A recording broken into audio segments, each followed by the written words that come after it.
Assalamualaikum warahmatullahi wabarakatuh.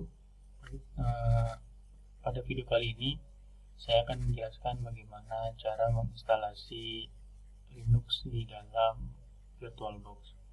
Ada beberapa hal yang harus teman-teman persiapkan. Yang pertama, teman-teman harus mendownload image Ubuntu. Di versi ini saya menggunakan Ubuntu 20.04 LTS. Dan yang kedua yang dibutuhkan adalah VirtualBox.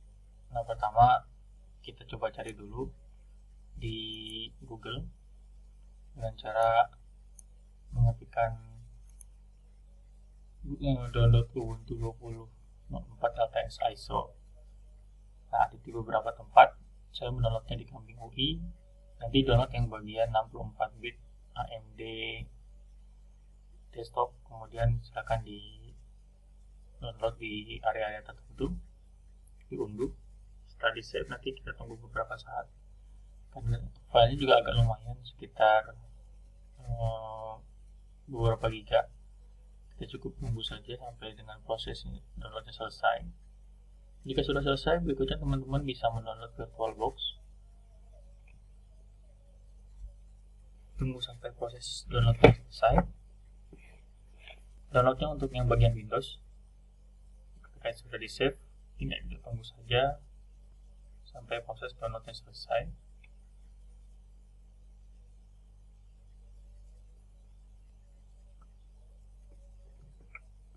Jika sudah selesai, nanti bisa dijalankan untuk proses instalasi berikutnya. Bisa diklik langsung dari menu download, lalu klik next, next saja, next kembali sampai dengan proses install. Kita tunggu beberapa saat sampai proses instalasinya selesai.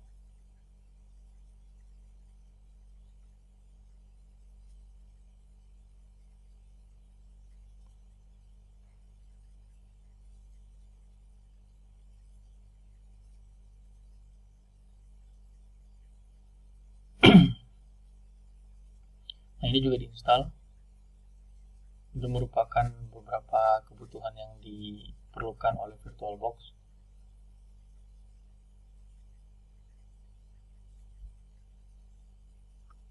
Setelah selesai, kita klik finish untuk menjalankan VirtualBox-nya.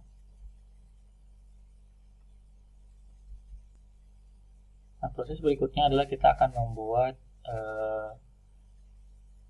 virtual baru dengan cara klik new, kemudian masukkan namanya bebas.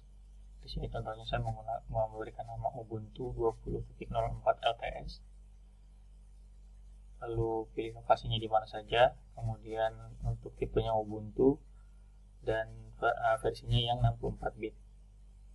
Berikutnya kita bisa memasukkan jumlah memori atau RAM yang dibutuhkan, bisa disesuaikan dengan dengan kapasitas yang ada di PC.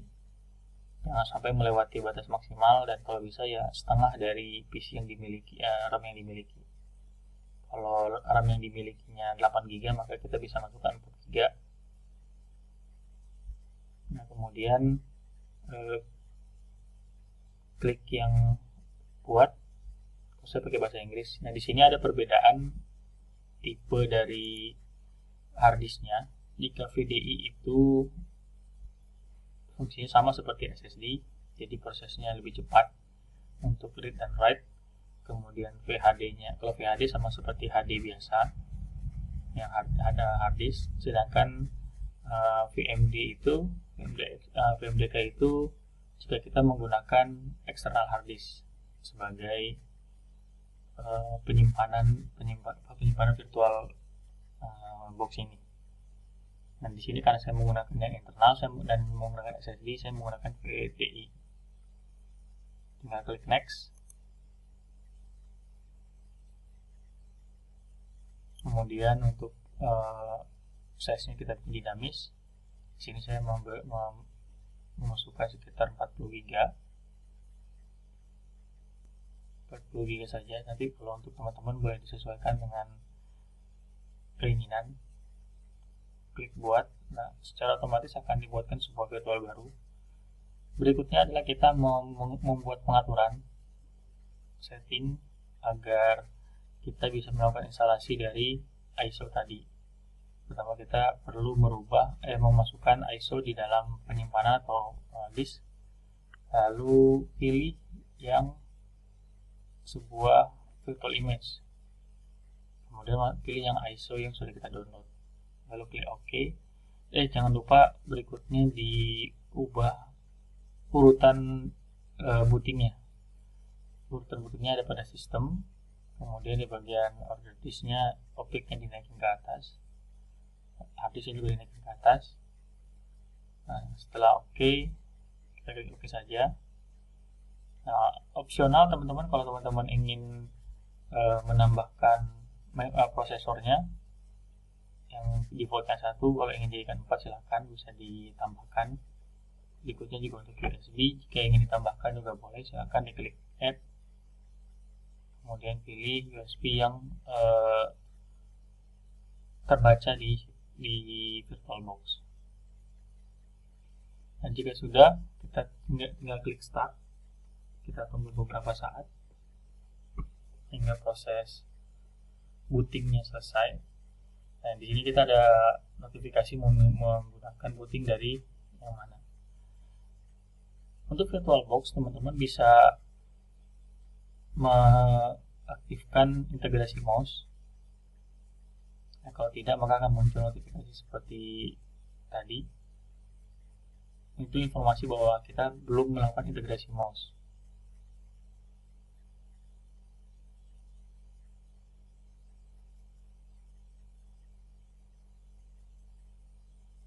Kita tunggu beberapa saat sampai proses pembacaan disknya selesai dilakukan.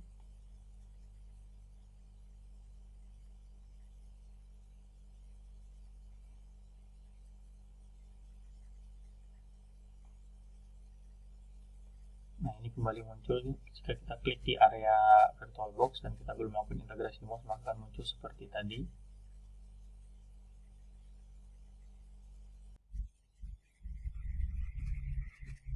Sebenarnya untuk RAM Ubuntu ini tidak terlalu banyak, juga tidak apa-apa. Untuk melakukan integrasi mouse, kita bisa klik masukkan, kemudian atau input, kemudian integrasi mouse. Nah, jika sudah muncul dua menu tray Ubuntu dan install Ubuntu, klik yang bagian install Ubuntu, tinggal continue. Pilihnya yang normal instalasi saja dan jangan download. Kalau minimal maka kita hanya menginstal beberapa fitur tertentu. Kalau normal kita akan menginstal hampir bagian besar yang dibutuhkan. Lalu continue.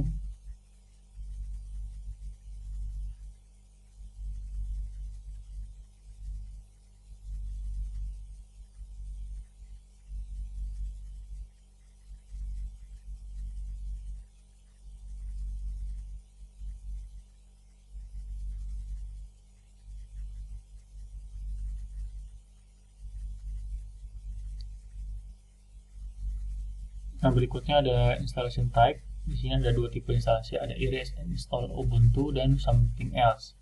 Untuk contoh yang pertama, saya akan menunjukkan dengan erase disk dan install Ubuntu. Ini artinya kita tidak perlu menyeting apa-apa. Ketika kita pilih yang bagian erase, kita install now, maka otomatis akan terinstall seluruh harddisk yang tersedia. Jika tadi kita mengalokasikan sekitar 40 GB, maka semua proses instalasinya akan dilakukan di dalam 40 GB tersebut. Di sini agak lambat karena saya ini menggunakan 4 GB, sedangkan memori yang saya miliki di fisiknya ada 8 GB. Mungkin sebaiknya untuk proses instalasi tidak terlalu banyak dulu, tidak setengah dari kapasitas memori. Kalau misalkan ya minimal 2 GB sudah cukup agar proses instalasinya tidak terlalu lambat. Karena nanti untuk untuk memori kita bisa menambahkan di setting konfigurasi VirtualBox-nya.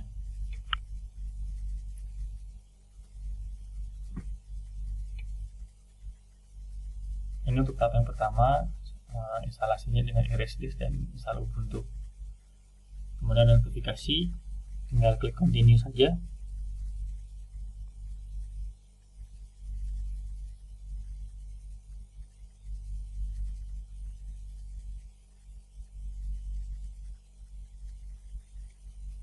Ya, agak sedikit lambat karena terlalu besar memori yang saya gunakan. Berikutnya memilih lokasi. Kita pilih yang bagian Jakarta, lalu continue. Dan ini kita memasukkan username yang dibutuhkan. Silakan masukkan username yang sesuai dengan keinginan teman-teman.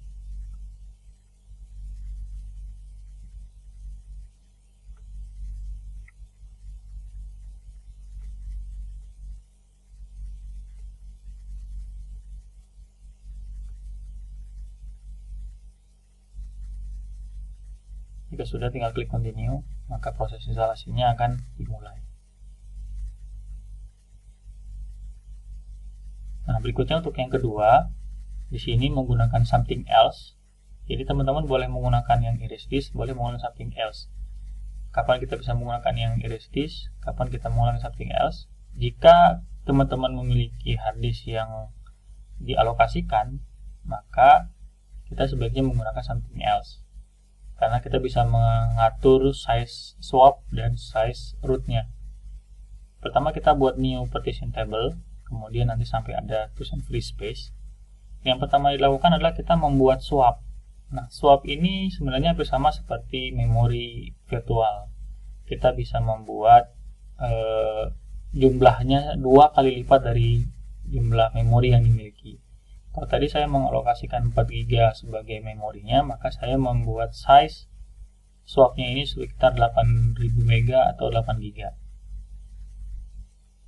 Untuk tipenya logical saja karena akan taruh di paling bawah, dan add use space.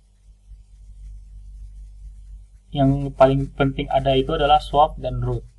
Saya pertama membuat swap dulu sebanyak 8 GB. Berikutnya yang free space yang belum terpakai akan saya buatkan sebagai root dengan tipenya yang ext4, kemudian yang mountingnya yang slash atau itu root. Lokasi instalasinya saya letakkan pada root ext4, kemudian install, lalu continue. Sebenarnya selain root dan swap, kita juga bisa memilih atau membuat seperti home, seperti boot, itu kalau memang teman-teman memiliki kapasitas harddisk yang besar. Tapi kalau memang harddisknya terbatas, cukup swap dan root saja.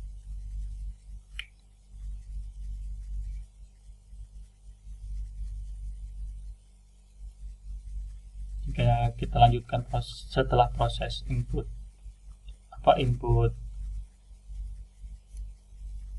username, maka kita tinggal menunggu saja. Ini akan memakan waktu yang agak sedikit lama, sehingga bisa kita tinggalkan dulu.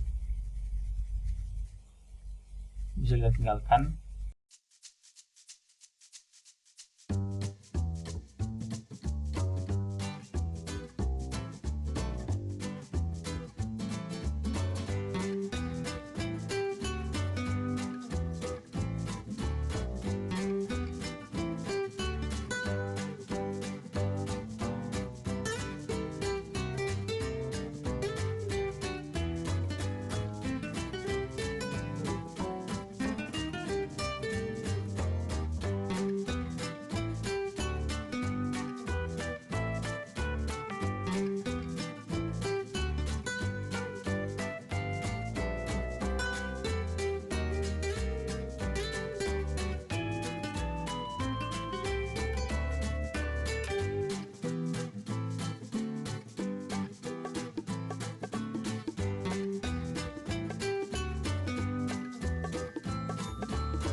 jika sudah selesai proses instalasi, nanti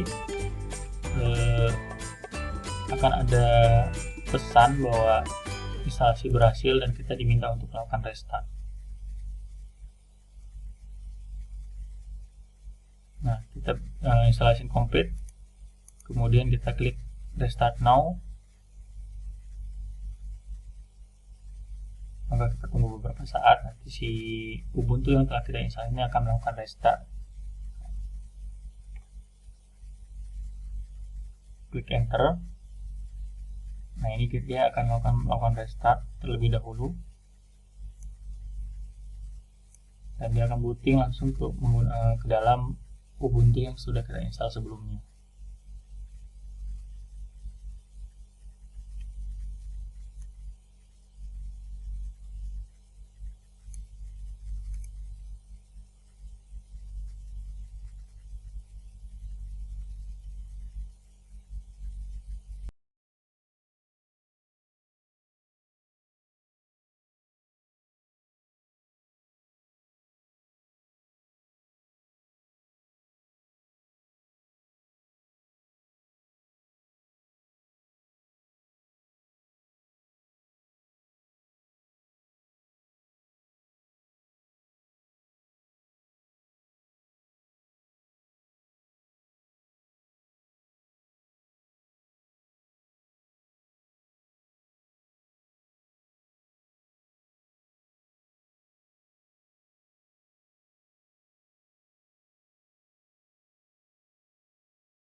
Nah, setelah login, kita klik login username yang sudah kita buat, kemudian masukkan password yang sudah kita tentukan sebelumnya pada username, tinggal klik enter. Maka